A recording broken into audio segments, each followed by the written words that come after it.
Hello guys, so for today's video nga, ayan, nag-shopping na naman ang Inday. Si Inday Badiday, ayan, ang kumarin na mahilig mag-online shopping.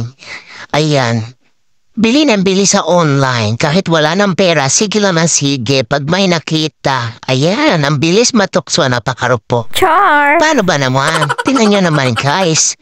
Wala na kasi akong tsinelas, kaya kailangan ko nang bumili ng bagong pangharabas. Okay, yung tsinelas ko ay napigtal na, kaya kailangan na natin siyang palitan. Ayan, i-let go na natin at palitan na natin ng bago. Ayan, napakamura lang naman yan guys, kaya carry lang yan. O diba, ang ganda niyan guys, tingnan nyo naman.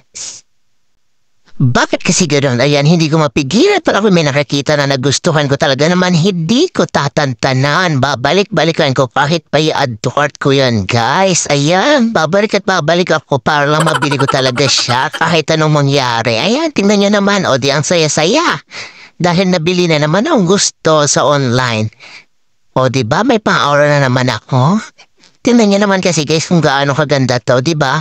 Mas komportable siyang suotin. Nakikiuso lang sa mga bata yan dahil uso yan mga crooks na yan. Eh, pati ako napaka-crooks na din. Pero okay naman siya guys, o di ba? Hindi ka magsisisi dahil maganda talaga siya. O di ba? May pangharabas na naman ako. Feeling na naman si Inday. Oh.